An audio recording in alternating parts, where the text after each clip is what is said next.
จ้าวิ่งจ้าสวัสดีค่ะพี่ออนสวัสดีค่ะขอบคุณนะคะไม่ต้องวิ่งก็ได้นะคะเนี่ยนกมีอะไรจะเล่าให้ฟังเป็นเรื่องตลกนะคะไม่รู้ว่าตลกหรือว่าน่ากลัวนะคะแต่ว่ามันก็จะปนๆกันน่ะอะไปแล้วมันก็จะไม่ได้ยินเนาะสวัสดีค่ะพี่นนท์สวัสดีค่ะพี่นนท์ทำงานใช่ไหมคะวันเนี้ยจะไม่ได้ฟังใช่ไหมคะทำงานไปก็คือได้ฟังหรือเปล่าเอ่ยเพราะว่านกจะเล่าเรื่องนะคะเล่าเรื่องผีสามบาทให้ฟัง กลัวเปล่าพี่นนท์ชอบผีไม่น่ากลัวหรอกแต่พี่นนท์จะฟังได้หรือเปล่าเท่านั้นแหละนะเพราะว่าถ้าวิ่งอยู่หรือว่าทำงานอยู่ก็จะไม่รู้เรื่องนะมันก็จะไม่สนุกนะคะนกก็จะสนุกอยู่คนเดียวสวัสดีค่ะพี่มะมี Hi my friend สบายดีนะคะได้ยินนกชัดไหมคะพี่มะมีกี่โมงแล้ว1 ทุ่มใช่ไหมคะ1 ทุ่มพี่มะมีได้ยินนกชัดไหมคะโอ้โหพี่มะมีมาพร้อมแดดเลยนะคะเนี่ยวันนี้มันเป็นวันที่ไม่ควรจะมีแดดนะแต่มันก็ริบหรี่มานะคะพี่ออนทำงานจ้าได้ค่ะพี่ออนอย่างนี้ก็ไม่ได้ฟังสิไม่มันเลยอ่ะกำลังกินข้าวนะคะชัดๆโอเคดีมากเลยนะคะไม่มีไมโครโฟนแต่ว่ามีหูฟังที่ไม่มีไมโครโฟนอยู่แล้วนะคะก็เลยได้โอกาสทดสอบดีมากเลยเพราะมันไม่ยั่วเยะนะคะไม่มีสายอืมทำอีหยังนะคะทำอีหยังวันนี้นกจะมาเล่าเรื่องเอ่อให้ฟังนะคะ3 เรื่องตามหัวข้อเลยค่ะผีสามบาทกลัวปะคะกลัวปะคะมันไม่มันจะประมาณว่าเชิงน่ากลัวด้วยนะคะแล้วก็เชิงแบบจะว่าไปมันน่ากลัวสำหรับนกนะแต่มันอาจจะไม่น่ากลัวสำหรับทุกคนนะคะแต่ว่าอยากให้ทุกคนฟังดูว่ามันจะพอได้ไหมกับหัวข้อผีสามบาทนะคะขอสักบาทเดียว ให้เลยนะคะให้เลย3 บาทแต่ว่าพอดีว่าเพื่อนน้อยนะคะก็เลยยังแบบเดี๋ยวนกจะเล่าซ้ำไปซ้ำมานะนกก็เลยอยากให้แบบมีเพื่อนๆมาฟังกันนะคะจะได้เล่าทีเดียวเป็นเรื่องทีเดียวนะคะเป็นเรื่องทีเดียวจะได้แบบไม่ต้องพูดวกไปวนมานะเดี๋ยวงงนะเดี๋ยวไม่รู้ว่ากี่บาทไปแล้วนะคะแต่ว่าคนเล่านี่ไม่ค่อยเต็มบาทรอเพื่อนๆคนละครึ่ง บาทนะคะมาเติมให้เต็มเร็วมาช่วยกันเติมคนไม่เต็มบาทหน่อยนะคะมางั้นออกไปสักชั่วโมงนะออกไปไหนอะไม่เข้าใจอะงั้นออกไปสักชั่วโมงนะคืออะไรคะไม่เข้าใจอะพี่มะหมี่เล่นมุกอะไรเนี่ยพี่นนท์ก็ไม่บอกนะคะว่าพี่นนท์ทำงานหรือเปล่านะเดี๋ยวนกจะไม่เล่ารอบ2แล้วนะคะอ๋อ รอเพื่อนอ๋อรอเพื่อนไม่รอก็ได้อะพี่มะหมี่คนเดียวก็ได้เล่าให้พี่มะหมี่ฟังแล้วกันคนเดียวนะ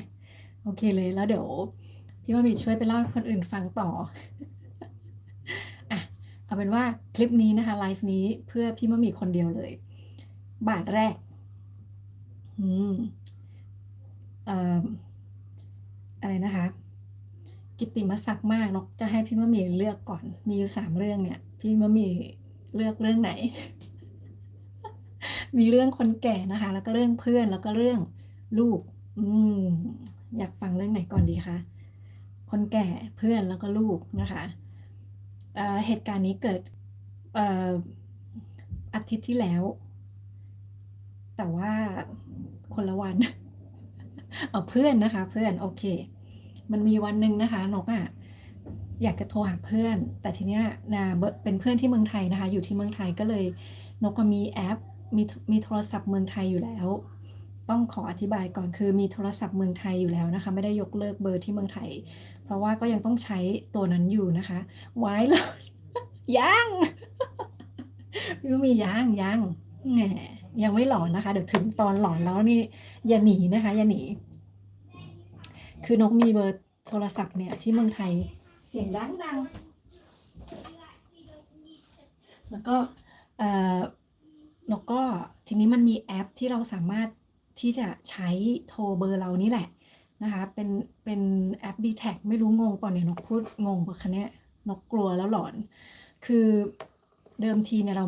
มีเบอร์โทรศัพท์แล้วเราเอามาที่ต่างประเทศเนี่ยเราจะใช้โทรไม่ได้เพราะว่าจะโทรแพงมากใช่ไหมคะแต่ทีเนี้ยDTAC เมื่อไม่กี่ปีมานี้เขามีแอปให้เราใช้เพื่อที่จะเหมือนเราโทรตอนเราอยู่ประเทศไทยเลยแบบนั้นนะคะก็คือเสียค่าโทรนาทีละ3 บาทหรืออะไรก็ตามแล้วแต่ตามแพ็กเกจที่เราซื้อนะคะอาจจะโทรฟรี20 นาทีโทรฟรี2 ชั่วโมงอะไรอย่างเงี้ยก็แล้วแต่เลยนะคะแล้วแต่แพ็กเกจของแต่ละคนแต่ของนกก็คือนกจ่ายเดือนละ200มั้งแล้วก็ได้โทร2 ชั่วโมงไม่มีอินเทอร์เน็ตแบบนี้นะคะนกก็เลยจะใช้แอปเนี้ยโทรหาเพื่อนเป็นการทดลองว่ามันเวิร์กไหมนะคะจริงๆนกก็รู้ว่ามันเวิร์กแหละแต่นกไม่เคยใช้เบอร์โทรหาเพื่อนนกใช้โทรแต่ LINE นะคะ LINE แบบเห็นหน้าน่ะนกก็รู้สึกว่าบางที LINE มันก็สัญญาณไม่ค่อยดีเสียงไม่ค่อยชัดขาดๆหายๆนะคะก็อยากจะลองโทรหาเพื่อนดูแล้วเพื่อนเนี่ยรับโทรศัพท์ในขณะที่ก่อนที่นกจะโทรนกก็ต้องไปหาเบอร์เพื่อนก่อนเพราะนกจำเบอร์เขาไม่ได้เพราะโทร LINE ตลอดนะแต่การที่ไปหาเบอร์ LINE เนี่ยไปหาเบอร์โทรเพื่อนเนี่ยนกก็ต้องไปดูที่คอนแทคใช่ไหมคะเบอร์ติดต่อในขณะที่แอปเวลาเราจะโทรจริงๆเราต้องเปิดแอปแต่พอเราจะหาเบอร์เราต้องไปเปิดคอนแทคมันคนละแอปอย่างเงี้ยนกก็ไปเปิดแล้วนกก็ลืมไปว่านกไม่ได้อยู่ในแอปนั้นแหละนกก็กดโทรจากนั้นเลยนะแล้วทีนี้เพื่อนก็เฮ้ยเพื่อนรับโทรศัพท์เพื่อนบอกว่าเฮ้ยทำไมแกไม่โทรทำไมแกไม่โทรไลน์ทำไมโทรแบบนี้เขาก็งงนะว่าทำไมนกโทรหาเขาแบบนี้นกก็บอกว่าอ๋ออธิบายให้เขาฟังแบบนี้เลยใช้แอปเว้ยใช้แอปโทรฟรีไม่ได้โทรฟรีแต่โทรเหมือนอยู่เมืองไทยนั่นแหละก็เสียปกติลองดูมันชัดไหมบอกโอเคลองดูบอกเพื่อนก็งงนะว่าเหรอ เอางั้นเลยเหรอโอเคเขาก็โอเคคุยกันไปนะแล้วนกก็คุยเพลินมากคุยไปก็ตอนแรกก็ถามสารทุกข์สุขดิบนะคะกี่โมงแล้วกินข้าวยังคุยไปคุยมาก็เรื่องโควิดเรื่องการเมืองนะคะก็เลยยาวคุยไปได้ประมาณ1 ชั่วโมงทีนี้ก็เอ่อด้วยความเกรงใจนะคะนกเลยบอกเพื่อนให้จะนอนหรือยังถ้าจะนอนแล้ววางแล้วกันเนาะเดี๋ยวมันนอนดึกอะเพราะว่าเพื่อนต้องทำงานใช่ไหมคะนกก็คุยได้1 ชั่วโมงนกก็เลยบอกว่างั้นแค่นี้ก่อนแล้วกันถ้าง่วงก็ไปนอนแล้วเดี๋ยวค่อยคุยกันใหม่แล้วเพื่อนก็บอกว่าเฮ้ยเดี๋ยวจะแคปชั่นเดี๋ยวจะแคปหน้าจอให้ดูว่าเนี่ยเวลาแกโทรมาน่ะมันมันเป็นอย่างเงี้ยมันเหมือนมันบอกว่าเบอร์จาก UK อะเบอร์จากอะไรนะ สหราชอาณาจักรพูดอย่างงี้นะเราก็เลยเฮ้ยสหราชอาณาจักรเหรอเราก็เริ่มสงสัยว่ามันปกติมันไม่น่าจะเป็นขึ้นหน้าจอว่าสหราชอาณาจักรมันน่าจะขึ้นเป็นเบอร์เมืองไทยมากกว่านะคะเราก็เลยบอกบ้าเปล่ามันไม่น่าจะขึ้นแบบนั้นนะมันต้องขึ้นอีกอย่างสิมันบอกเดี๋ยวจะแคปหน้าจอมาให้ดูแล้วกันนกก็เอะใจนิดหนึ่งแต่นกก็มั่นใจมากว่ามันโอเคนะนกก็เลยไปดูที่ LINE นะคะเพื่อนก็ส่ง LINE มา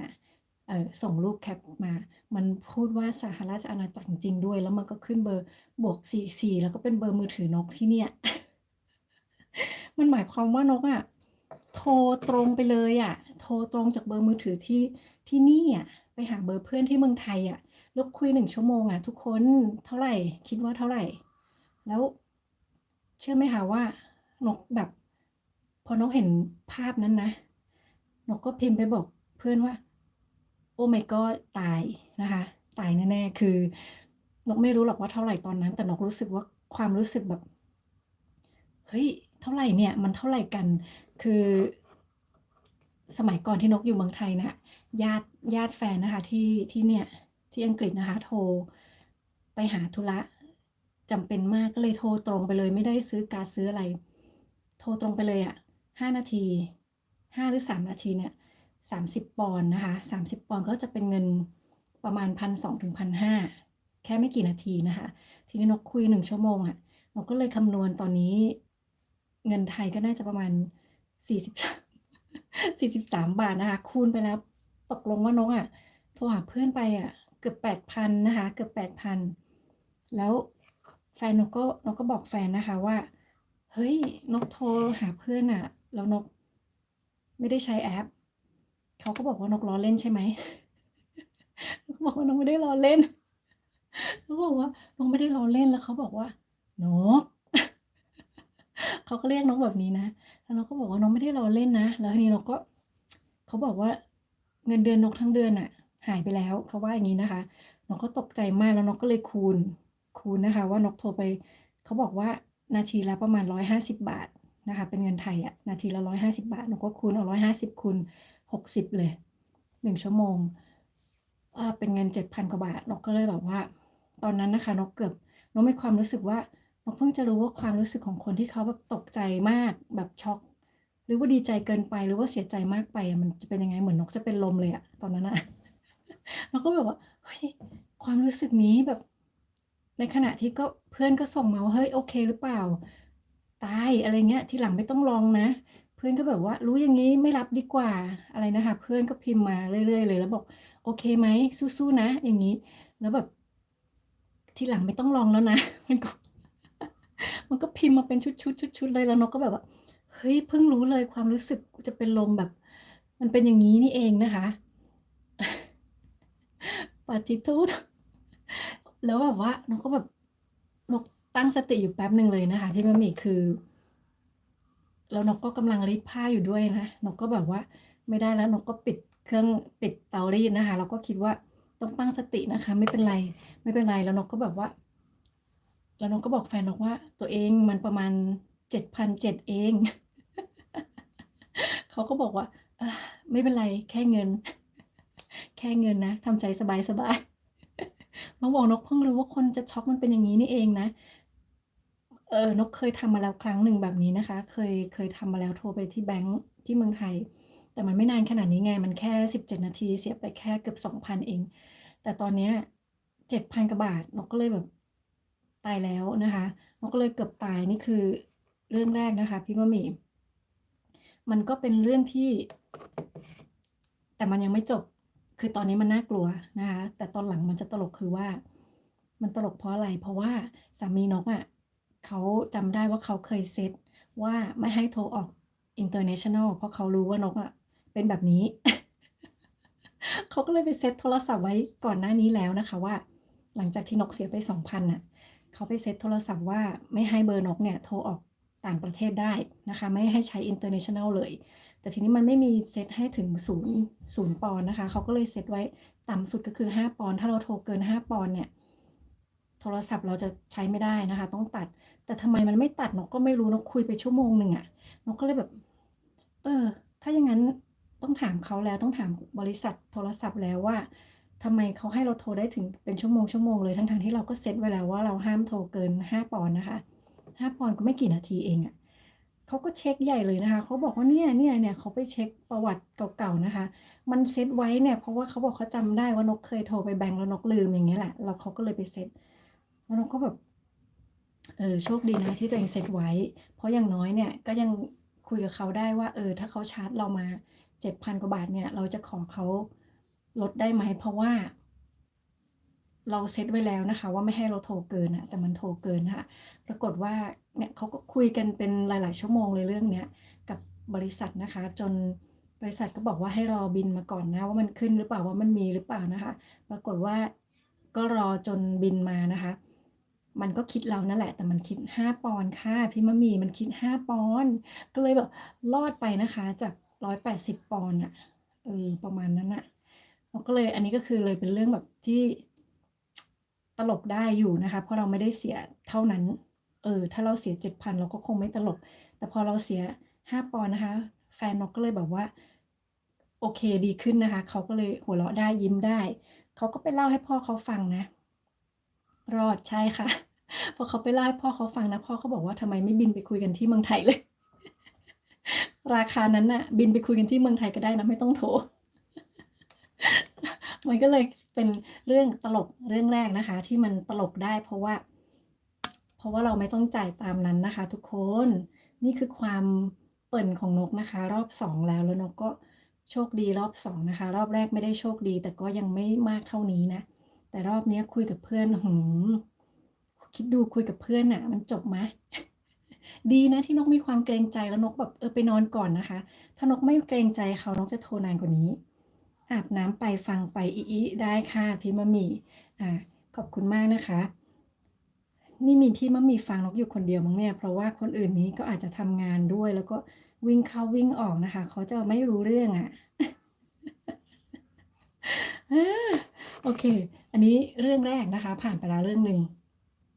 อย่าหาทำนะใช่เรามาเล่าให้เพื่อนๆฟังเพราะว่าจริงนะมันก็บางครั้งเราก็รู้แล้วนะเราก็ระวังตัวแล้วแต่ว่าบางทีมันก็พลาดอะขนาดนกก็รู้ตัวนะว่ามันเคยเกิดขึ้นแล้วแล้วนกก็ตอนที่นกกดน่ะนกก็มั่นใจมากเลยว่านกกดขนาดเพื่อนบอกว่าเฮ้ยทำไมเพื่อนน่ะบอกนกแล้วตั้งแต่แรกว่ามันขึ้นว่ามันขึ้นแบบนี้นะนกก็บอกว่าไม่ใช้แอปไม่เป็นไรมันบอกโอเคมันไม่รู้เรื่องอะคือแบบไม่ได้ฟังเขาแบบไม่ได้ตั้งสติว่ามันหมายถึงเบอร์โทรมาจากมือถือตรงๆเลยหรือเปล่าไม่ได้มีสติไงไม่เป็นไรโอเคอะไรอย่างเงี้ยจนพอคุยเสร็จมันบอกเดี๋ยวแคปหน้าจอมาให้ดูเป็นไงล่ะหนาวเลยอะต่อไปนะคะเรื่องที่2ก็เป็นเรื่องของคุณลุงคนหนึ่งนะคะคนแก่แล้วก็เรื่องของลูกนกเองให้พี่มะหมี่เลือกนะคะขออนุญาตดื่มน้ำ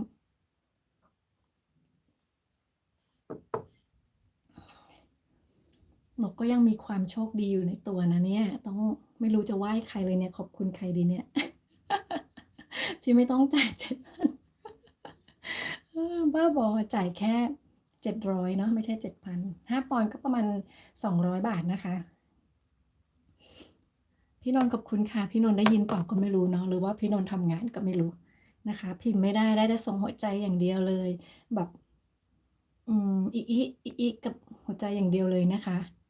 ทำยังไงเนาะอย่างงี้หรือเปล่าหรืออย่างงี้ อ่า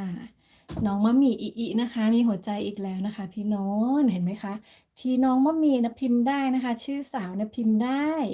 แหน่คิดถึงนะพิมพ์ได้นะคะพิมพ์ได้แต่ถามว่าทำงานหรือเปล่านี่นะคะพิมพ์ไม่ได้นะคะพิมพ์ไม่ได้มันน่าน้อยใจมันน่าน้อยใจนะคะอะให้พี่นนท์เลือกดีกว่าเรื่องที่2นะคะพี่มะหมี่อาบน้ำนะคะไม่มีเวลาพิมพ์นะคะ พี่มะหมี่อาบน้ำอยู่นะคะตอนนี้ฟังไปอาบน้ำไปถ้านกรู้พี่นนท์จะไม่ตอบนกเลือกเองแล้วกันเอาเป็นเรื่องลูกก่อนเมื่อกี้เพื่อนแล้วนะคะก็เรื่องของเรื่องของลูกชายนกเองคือมันมีวันหนึ่งนะคะเร็วๆนี้เหมือนกันนะคะเมื่อประมาณอาทิตย์ที่แล้วแหละนกก็เอ่ออยู่บ้านนะคะอยู่บ้านแล้วก็เห็นตาลูกอะ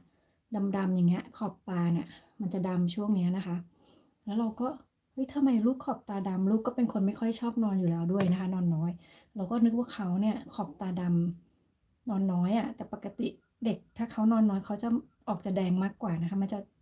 ช้ำๆอะค่ะมันจะเหมือนช้ำๆม่วงๆอะนะคะเวลาบ่ายๆอย่างเงี้ยมันจะเริ่มแบบช้ำม่วงแต่ช่วง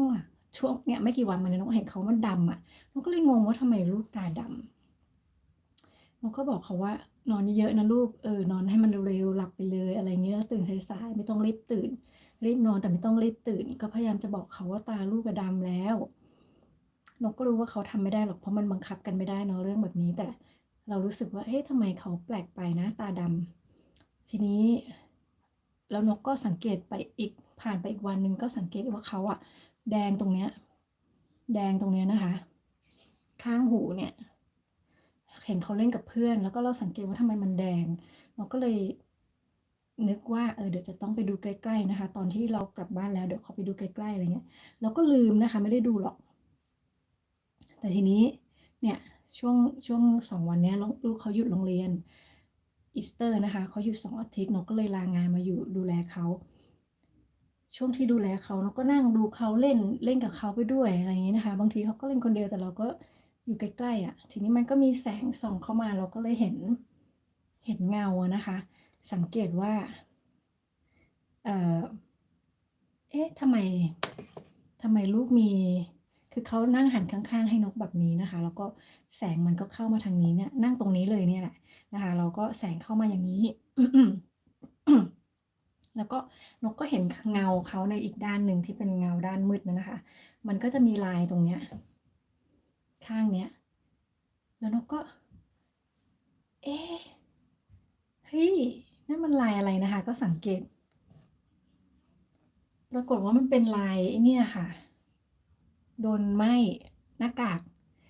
เพราะว่าลูกชายใส่หน้ากากใส่หน้ากากตลอดเลยเวลาที่ไปโรงเรียนแล้วก็2-3วันที่ผ่านมานะคะแดดมันแรงมากนะคะมันหนาวแต่มันแดดแรงมากแล้วก็เราก็ออกไปตากแดดกันนะว่าง่ายๆเอารับวิตามินดีนะคะทีนี้ลูกก็เลยเกิดโดนแดดไหม้นะคะเขาผิวคล้ายๆนกคือเขาจะดำง่ายนะคะแล้วก็เป็นลายแต่ว่าลายเขาจะไม่แบบลายแบบเป็นเส้นตัดขาวดำอะไรแบบนั้นเขาจะเนียนๆไปเหมือนนกจะไม่มีลายนะคะถ้านกดำนกก็จะดำเนียนไปเข้าไปข้างในแบบค่อยๆดำแล้วก็ค่อยๆไปอย่างเงี้ยไม่มีลายแบบลายตัดชัดเจนนะคะเขาก็เหมือนนกก็คือถ้าไม่สังเกตถ้าไม่แบบอยู่ในที่มืดๆนิดนึงอะจะไม่เห็นลายนั้นเลยนะคะเราก็ ทีนี้เราก็เลยมาสงสัยว่าโอ๊ยเขาหน้าไหม้นี่นาสรุปว่าคือเขาโดนแดดไหม้หน้าแล้วมันหน้ากากเขาใส่ตลอดมันก็เลยขาวอยู่ตรงนี้มันก็เลยดำหมดเลยนะคะมาถึงช่วงนี้ทีนี้พอเราไม่เห็นหน้ากากเขาว่ามันเป็นรอยอะเวลาเราดูตรงๆอะเราไม่เห็นมันเป็นรอยหน้ากากเราก็เห็นแต่ตรงดำๆอย่างเงี้ยเราก็เลยนึกว่าเขาเป็นไรแต่ที่ไหนได้เขาหน้าไหม้แค่นั้นแหละเราก็เลยคิดว่าเฮ้ย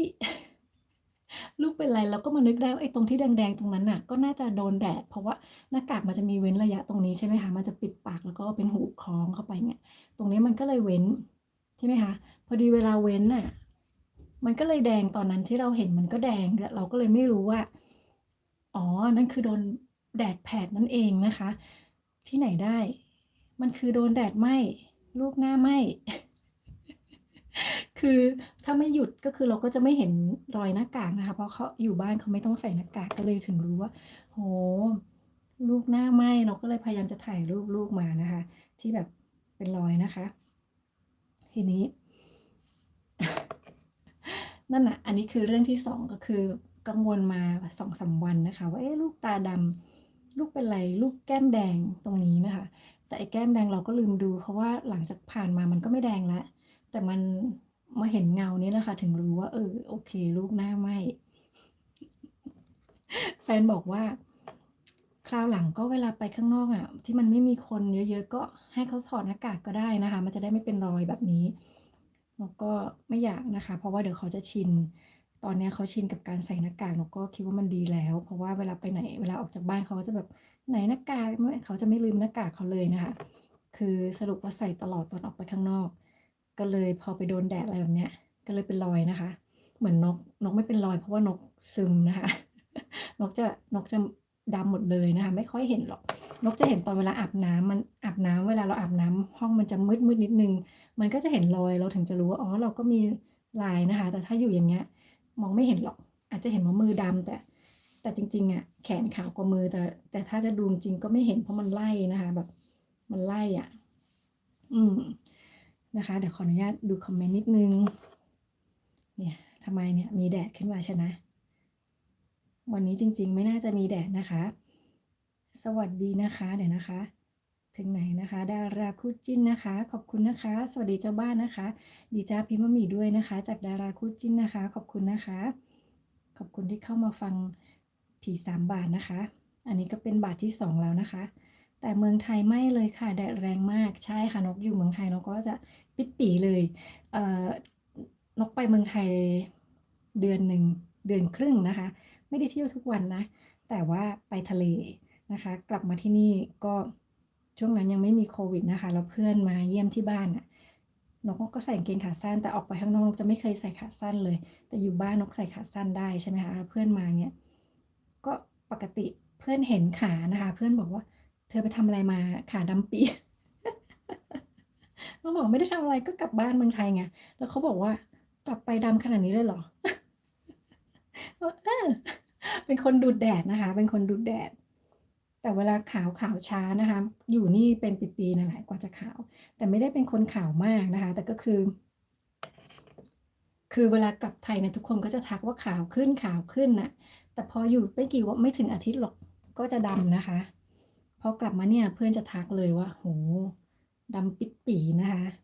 แต่โชคดีที่ว่าเวลาออกไปข้างนอกเราไม่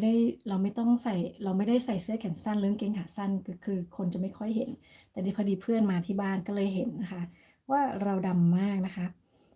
พี่มะหมี่พิมพ์ได้แล้วนะคะ พี่มะหมี่บอกพี่นนท์ขานะคะ พี่นนท์น่าจะทำงานนะคะ พี่มะหมี่มาลักจุ๊บๆแล้วก็ไปนี่มันไม่ดีเนาะผู้ชายนะคะ เราคนแดดดูด คนแดดดูดเหรอ ดูดแดดนี่เพื่อนก็หัวเราะแย่แล้วนะคะไม่มีใครเชื่อนะว่าเราสามารถจะดูดแดดได้นะคนที่ไม่ดูดแดดไม่เข้าใจนะคะไม่รู้ว่าคนที่แดดดูดนี่จะเข้าใจหรือเปล่านะคะช่วยบอกช่วยบอกครับผมนี่เงินได้ปะครับเกมอะไรครับ ฟรานพิก โอ้นี่ไงตาดำของมามีมาสิมามีดูสินี่ให้ทุกคนเขาจะเห็นเปล่าเขาไม่รู้อ่ะทีนี้เราทำมาอายตอนแรกบอกว่าไลฟ์นะคะจะขอมาสวัสดีนะแต่ทีนี้พอจะให้มาสวัสดีทำมาอายเกมอะไรลูกกี่นาทีครับ30 เยอะไป25ไม่20โอเค21เนี่ยเดี๋ยวโดนเดี๋ยวอดหรือถ้านาทีชื่อโอเคป่ะไปอยู่ในกระเป๋าครับ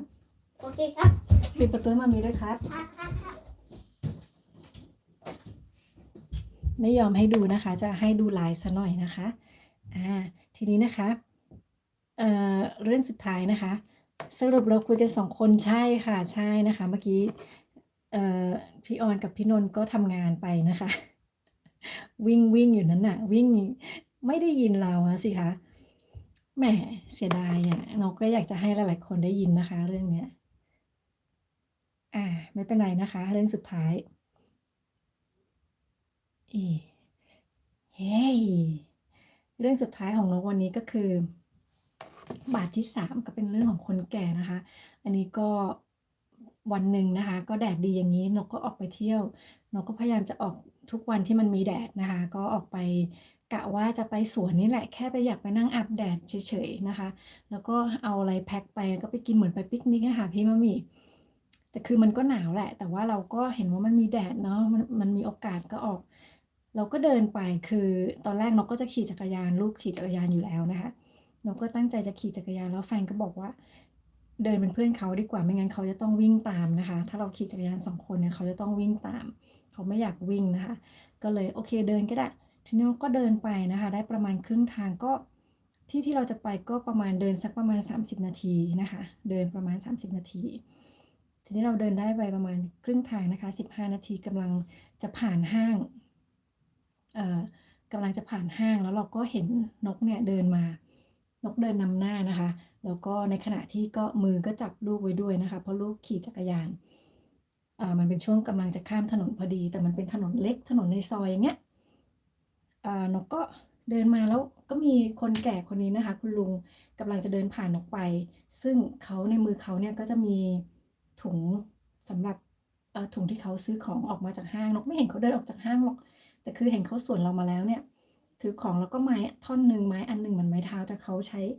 ช้เหมือนเขี่ยนะคะเหมือนคล้ายๆคนตาบอดใช้จะเขี่ยไม่ได้ใช้พยุงตัวแล้วมันเป็นช่วงที่เขากำลังจะก้าวขึ้นฟุตบาทนกสังเกตว่าเขาค่ะเขาเดินอย่างเงี้ยไม่รู้พี่ว่ามีเห็นเปล่าเขาจะเดินแบบสั่นๆนะคะแล้วก็เดินช้ามากแต่ละก้าวของเขาช้ามากแต่ในขณะที่นกเห็นว่าเขากำลังจะก้าวขึ้นฟุตบาทเนี่ยเขาก็ก้าวช้าๆแต่นกมีความรู้สึกเขาจะก้าวไม่ถึงฟุตบาทหรอกแต่เขาจะก้าวนกก็เลยบอกแฟนว่าแฟนนกเดินตามหลังมานิดนึงแล้วกำลังดูโทรศัพท์เดินไปแล้วก็ดูอย่างเงี้ยเดินไปดูไปนกก็บอกเฮ้ยช่วยดูคุณลุงนิดนึงสิช่วยเขาหน่อยนกว่าอย่างนี้นะคะช่วยเขาหน่อยในขณะที่นกพูดว่าช่วยเขาหน่อยนกก็จะอยากจะให้สามีเนี่ยช่วยดูว่าเขาจะขึ้นฟุตบาทไหวไหมเหมือนให้พยุงแต่ทีนี้ในขณะที่พูดคำนั้นสามีนกก็ละจากโทรศัพท์หันไปมองคุณลุงหันไปมองพอดีเลยแล้วคุณลุงคนนั้นก็อยู่ข้างๆสามีนกพอดีนะคะพอเดินผ่านนกไปแล้วแต่นกก็ยังมองเขาอยู่พอสามีหันไปปุ๊บเชื่อไหมคะว่าเขาขาเขาข้างหนึ่งยกอยู่แล้วเขาก็ถอยหลังอย่างนี้เลยแบบจะล้มถอยหลังคือเหมือนจะล้มท่านั่งแต่นั่งไปข้างหลังอย่างเงี้ยเหมือนนั่งเก้าอี้แล้วสามีนกก็ ไปรับเขาได้พอดีเลยนะจากโทรศัพท์ละจากโทรศัพท์แล้วอย่างเงี้ยไม่รู้เห็นหรือเปล่า อย่างนี้นะคะ อยู่อย่างนี้ละโทรศัพท์ก้าวไปนะคะก้าวไป1ก้าวเราก็ไปรับพอดีอะแล้วเขาก็เหมือนเขานั่งลงมาที่แขนสามีนกพอดีเลยแล้วนกก็แบบว่าตกใจมากนะคะเพราะว่าถ้ามันแค่เวลาแป๊บเดียวอะมันแค่เวลาแป๊บเดียวที่นกพูดจบแล้วเขาก็หันไปดูแล้วเขาก็รับพอดีอะถ้าถ้าเขาไม่เห็นแล้วนกเป็นคนวิ่งไปรับนกก็คิดว่านกน่าจะรับไม่อยู่คือเขาน่าจะล้มทับนกมากกว่าเพราะว่ามันไม่เป็นท่าที่เหมาะสมที่จะหันไปแล้วรับได้พอดีแล้วก็คิดว่าถ้าสามีนกไม่หันไปทันทีในขณะที่นกพูดก็ไม่ทันนะคะตอนนั้นนกก็เลยรู้สึกว่าโอ้โหมันแบบว่าพอดีเลยอะถ้าเขาล้มขึ้นมาเนี่ยเรา2คนนี่แหละต้องเป็นคน เรียกรถพยาบาลนะคะเพราะว่าเราเป็น2คนที่ใกล้ที่สุดแล้วก็เห็นเหตุการณ์แล้วแบบแต่ถึงกระนั้นนะพอช่วยเสร็จปุ๊บใช่ไหมคะเขาบอกว่าเขาโอเคแล้วเขาก็แบบขอบคุณนะคะแล้วก็สามีนกก็ปล่อยให้เขาเดินไปกลับไปเองค่ะบอกเขาโอเคไหมเขาก็โอเคโอเคแล้วนกก็ยืนมองเขาเขาก็เดินต่อไปแต่เขาก็เดินสภาพเดินแบบช้าๆสั่นๆนะคะแล้วก็นกมีความรู้สึกว่า เขาเดินไม่ถึงบ้านหรอกนะคะแบบนี้นกมองเขาไปประมาณสัก30เมตรอะเขาเดินมาอย่างเงี้ยถึง30เมตรแล้วนกก็บอกสามีว่าไปส่งเขาไหมไปส่งเขาหน่อยเถอะเพราะว่าไม่คิดว่าเขาจะไปถึงบ้านหรอกถ้าเขาไปแบบนี้นะถ้าเขาเดินแล้วเขาจะล้มแบบนี้คือแค่ก้าวขาก็ล้มถอยออกมาแล้วอะก็เลยสามีก็โอเคโอเคเขาก็ตามไปนกก็ยืนรอกับลูกนะตั้งนานเพราะว่ากว่าเขาจะก้าวไปแต่ละก้าวอะ มันก้าวไม่ออกแล้วเราก็ไม่รู้ด้วยว่าบ้านเขาอยู่ไหนไกลหรือเปล่าเราก็ไม่รู้นะคะลูกก็แบบว่าเมื่อไหร่ Daddy จะมาเมื่อไหร่ Daddy จะมาเราก็แบบมันไม่รู้เหมือนกันครับเพราะว่าคุณลุงเขาก็อาจจะบ้านอยู่ไกลแล้วเขาก็เดินช้าเขาเดินไม่ไหวแล้วอะไรเงี้ยจนเขาไปนั่งพักอยู่ที่เก้าอี้นะคะสามีก็โทรกลับมาว่าเขาอาจจะต้องไปส่งถึงห้องเลยอะไรเงี้ยถึงที่พักเลยนกบอกว่าได้นั่นแหละก็คือต้องไปส่งเพราะเขาไม่ไหวหรอก แล้วดูสิขนาดเดินไปอย่างนี้ก็ยังแบบไอ้นั่นแล้วก็ยังพักอีกนะเขาก็บอกโอเคก็เลยโทรมาบอกนกก็เลยบอกว่างั้นนกกับลูกไปด้วยดีกว่าเพราะว่ารู้สึกว่าเราก็คงจะไม่ได้ไปสวนกันแล้วแล้วก็พอตอนบ่ายเราก็มีนัดนะคะแล้วก็ลูกอะก็คงจะยืนรอตรงนี้ไม่ไหวหรอกเราก็เลยไปด้วยกันเลยนะคะก็ไปช่วยถือของแล้วก็ให้สามีพยุงเขาไปแล้วก็ถามเขาว่าคุณลุงเหนื่อยหรือเปล่ารู้สึกยังไงอะไรเงี้ยเขาก็บอกว่าเขาทุกอย่างเลยเขาพูดอย่างเงี้ยเขาบอกทุกอย่างเลย แล้วเขาก็มีลูกสาว2คนแต่เขาก็ไม่ยอมให้โทรหาลูกสาวนะคะเขาบอกว่าเออเหมือนเหมือนเขาเป็นคนดื้อนะคะเหมือนเขาเป็นคนดื้อแล้วก็พยุงกันเขาเข้าไปจนถึงบ้านแต่ที่นกสงสัยมากเลยนกบอกสามีว่าทำไมเขาไม่มีคนมาซื้อของให้ถ้าเขาอยู่ในสภาพนี้นะถามเขาซิว่าเขามาซื้อของทุกวันหรือเปล่าเขาบอกเขามาทุกวันนะเขามาทุกวันน้องแบบว่า มาทุกวันได้ยังไงเนี่ยเราก็เลยบอกสามีว่าลองคุยกับเขาไหมว่าเราจะออร์เดอร์ของเขาอะเหมือนออร์เดอร์ออนไลน์ให้เขาแล้วก็ให้ไปส่งที่ห้องเขาเลยแบบเขาจะได้ไม่ต้องเดินมาซื้อเองไม่งั้นนะวันหนึ่งวันนี้เขารอดแต่วันหนึ่งเขาอาจจะไม่รอดนะคะเอ่อสามีก็ถามเขาแต่ไม่ได้เสนอนั้นไปนะคะแล้วก็คุณลุงเขาบอกว่าเขาเพิ่งจะเป็นแบบนี้ไม่นานนะคะก็คือสภาพเนี้ยเขาเป็นมาได้ไม่นานไม่ได้เป็นอย่างนี้มานานแล้วนะคะเพิ่งจะเป็น ก็ในขณะที่เดินไปส่งเขาเนี่ยก็ต้องข้ามถนนที่แบบ4เลน2ฝั่งนะคะเรากดกรีนแมนอะเรากดไฟอะพอมันขึ้นกรีนนะคะคนข้ามได้เราก็ข้ามแต่คุณตาเขาก็จะเดินช้ามากจนมันกรีนแล้วมันก็แดงอะเขียวแล้วมันก็แดงแล้วสามีหนูก็ต้องแบบขอโทษนะสำหรับรถที่เขาต้องรอนะคะเพราะว่าคุณตาเขาเดินช้ามากอะเราก็ต้องเดินอีกฝั่งหนึ่งอะอีก4เลนอะคิดดูดิ รถก็แบบว่าทุกเลนนะคะไม่ไปนะคะเลนที่เดินผ่านมาแล้วเขาก็รอนะเขาก็ไม่ไปอ่ะโอเคพอเราข้ามมาได้แล้วปลอดภัยก็คุณตาก็บอกหิวน้ำมากเลยแต่ว่า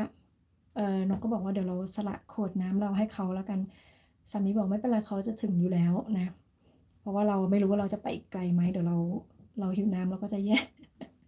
ก็ถามคุณตาว่าคุณตาอยู่ไหน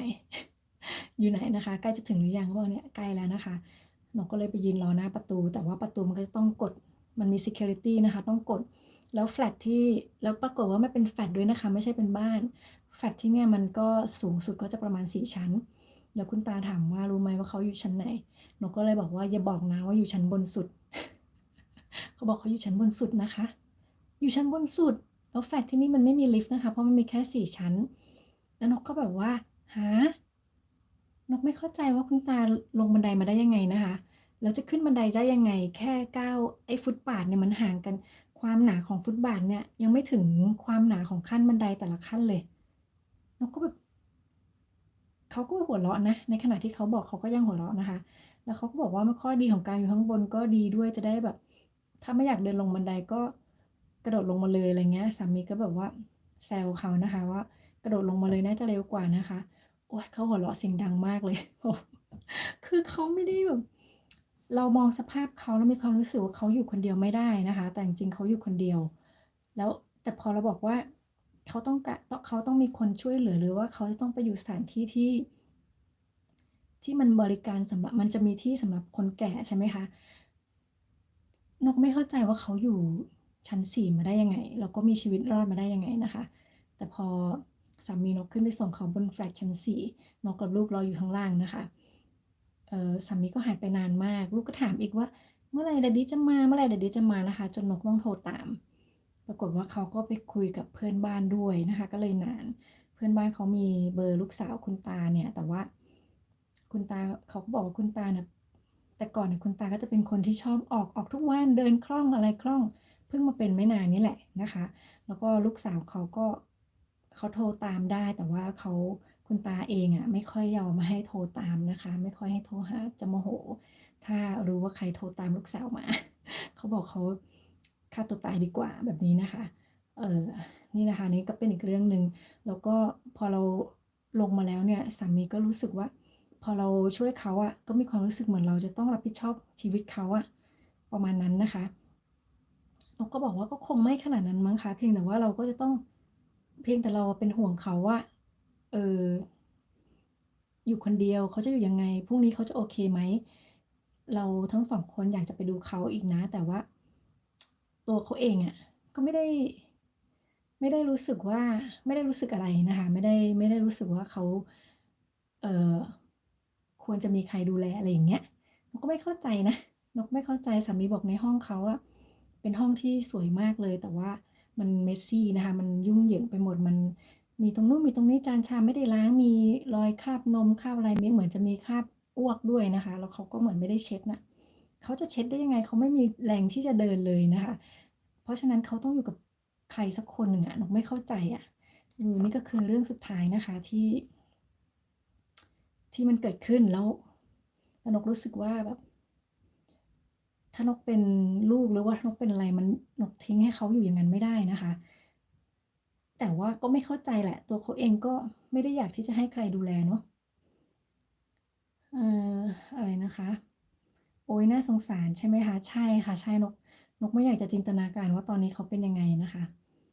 อืมจิตใจเราคิดไงห่วงใยใช่ค่ะโอ้นกก็บ้าไปอยู่ได้ยังไงชั้น4อะขนาดสามีนกเขาบอกว่าตอนที่เขาขึ้นไปส่งเขาต้องวางถุงอะถุงใบเดียวเองนะมีแค่นมกับซุปแล้วก็องุ่นที่เขาซื้ออะนกหิ้วมันก็หนักนะเพราะว่านมใช่ไหมคะมันก็หนักแต่ว่านกไม่คิดว่ามันจะหนักสำหรับผู้ชายที่จะหิ้วขึ้นไปพร้อมกับเอาตัวคุณตาขึ้นไปด้วยแต่เขาบอกว่าไม่เลยเพราะว่าบันไดไม่มีราวจับเขาจะต้องดันหลังคุณตาขึ้นไปอะ เขาก็เลยต้องวางถุงไว้ข้างล่างแล้วก็ไปส่งคุณตาก่อนแล้วค่อยลงมาเอาถุงไปให้คุณตานกก็เลยแบบอื้อฮือแล้วเขาจะรอดไหมคะถ้าเกิดเขาเดินขึ้นคนเดียวเขาจะรอดไหมเนี่ยเขาจะต้องหงายหลังใช่ไหมคะเอ๊ะจิตใจเราพุทธค่ะหมายถึงคนพุทธใช่ไหมคะมีจิตใจเมตตากรุณามุทิตาอุเบกขาใช่คนที่นี่เขาก็ชอบอยู่คนเดียวเนาะเราก็สังเกตว่าอย่างคุณแม่สามีก็เหมือนกันนะคะตอนที่เขาก็ไม่ได้ป่วยอะไรแต่คือเขาเป็นเบาหวานอะไรเงี้ยเราก็รู้สึกว่าเขาควรจะมีใครอยู่กับเขาแต่เขาก็ไม่อยากให้ใครอยู่กับเขานะคะแค่อยากให้อยู่ใกล้แบบเรียกได้อะไรเงี้ยแต่ไม่อยากให้มาอยู่ด้วยกัน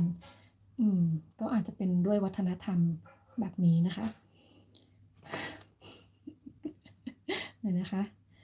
คุณอะไรนะคะเนี่ยสักวันคุณตาจะกลิ้งลงมา เพราะดื้อก็ตอนที่บอกเขาอะโดดลงมานะคะ โดดลงมาง่ายดีนะคะ จากชั้น4เขาหัวเราะดังมากอะ ตอนพูดนะพูดแทบไม่ได้ยินนะคะ เราต้องคอยฟังเขาอะไรนะ พูดอะไรนะ แต่พอหัวเราะนี่ดัง หัวเราะดังอะเราก็เลยเขาคงโอเคนะเขาก็คงโอเคเขาก็ไม่ได้เหมือนเขาไม่ได้คิดอะไรเลย เหมือนเขาแบบอะไรก็ได้นะคะ ตายก็ตายอะไรอย่างเงี้ยนี่แหละค่ะ ก็เป็นเรื่องสุดท้ายที่นกเล่าให้ฟังนะคะ เป็นไงคะผี3 บาทของนกวันนี้ พี่มะหมี่ขอบคุณพี่มะหมี่มากเลยที่อยู่ฟังจนจบนะคะ ฟังอยู่คนเดียวเนี่ยแหละ รู้งี้นกโทรไปคุยกับพี่มะหมี่ดีกว่าไหม โทรไปเล่าให้พี่มะหมี่ฟังไม่เอาเดี๋ยวเสีย 7,000 อีกยิ่งเปิ่นๆอยู่อ่ะก็เอาเป็นว่านกก็น่าจะใช้เวลามาพอดีแล้วเกือบชั่วโมงแล้วนะคะ เดี๋ยวพี่มะหมี่จะได้ ไปทำอะไรเนาะตอนนี้น่าจะ2 ทุ่มที่เมืองไทยแล้วล่ะ ก็ขอบคุณพี่มะหมี่มากๆเลยนะคะ ที่มาอยู่เป็นเพื่อนกันวันนี้ แล้วเดี๋ยวก็หวังว่านะคะ หวังว่านกก็จะได้มาไลฟ์บ่อยๆก่อนจะฟังกลัวหลอนเลย ตอนนี้ไม่ใช่ไหมคะ ตอนนี้ไม่กลัวแล้วใช่ไหมคะ เป็นเรื่องที่มันออกจะตลกมากกว่าเนาะ แต่คนที่สัมผัสไง นกอะกลัวนะคะ กลัวเรื่องตอนที่จะต้องเสียเงินค่าโทรศัพท์ ที่สามีบอกว่าเงินเดือนของเธอทั้งเดือนนั่นแหละจะต้องไปจ่ายค่าโทรศัพท์นะคะ แล้วก็ส่วนเรื่องคุณตาก็กลัวมากๆนะคะ กลัวเขาจะล้มนะคะ กลัวเขาจะล้มแล้วก็ถึงแม้จะไปส่งเขาแล้วก็ยังกลัวว่าพรุ่งนี้เขาจะไปช็อปอีกเขาจะเป็นยังไงนะคะ แล้วก็ส่วนเรื่องลูกนะคะ ก็เรื่องลูกเป็นเรื่องที่กลัวน้อยที่สุดแต่ว่า มันเป็นเรื่องที่ไม่เคยเจอ เพราะว่าปกติตาเขาจะแดง แต่อันนี้วันนั้นมันดำนะคะ มันดำตอนนี้ก็ยังดำอยู่ แต่ตอนนี้สบายใจแล้วว่าโอเค แดดดำนะคะดำแดดไม่ได้ดำเพราะว่าเป็นอะไรผีอำอะไรอย่างเงี้ย เรื่องแรกหลอน ใช่ไหมไปๆมาๆกลายเป็นเรื่องแรกหลอนที่สุดนะคะเพื่อนนกก็หลอนนะเพื่อนนกก็แบบว่า มีความรู้สึกว่าเขารู้สึกไปกับนกเลย แล้วเขามีความรู้สึกว่าเขาแบบรู้งี้กูไม่น่ารับเลยนะคะเขาพูดมากับนกนะคะรู้งี้กูไม่น่ารับเลย แล้วเวลาคุยก็ไม่ได้คิดไงแต่เขาว่าสงสัยอยู่แล้วว่าเฮ้ยโทรมาเขาเห็นอยู่แล้วว่าเบอร์แต่เขาเห็นว่าเราบอกว่าโอเคไม่เป็นไรหรอกใช้แอปไม่มีปัญหาอะไรอย่างเงี้ยมันก็เลยคุย เราก็เลยไม่ก็เลยกลายเป็นว่ายาวไปเลยนะคะดีมันหัวเราะได้เพราะมันไม่ได้ต้องจ่ายเท่านั้นไงนะคะโอเคก็ทั้งหลอนทั้งตลกนะคะเอาล่ะก็ขอบคุณอีกรอบนะคะพี่มะหมี่แล้วเดี๋ยวพบกันใหม่คราวหน้านะคะไม่กล้าการันตีเลยว่าเมื่อไหร่นะคะไม่เคยมีความพร้อมก็หวังว่าอาทิตย์หน้าจะได้เจอกันอีกนะคะขอบคุณพี่มะหมี่มากค่ะวันนี้นกลาไปก่อนแล้วก็ขอบคุณพี่ที่เฝ้าด้วยนะคะพี่นนท์พี่ออนนะคะที่ถึงแม้จะทำงานก็ยังมาเฝ้ากันนะคะขอบคุณมากๆเลยไปย้อนหลังแล้วกันนะคะ วันนี้นกลาไปก่อนค่ะสวัสดีค่ะ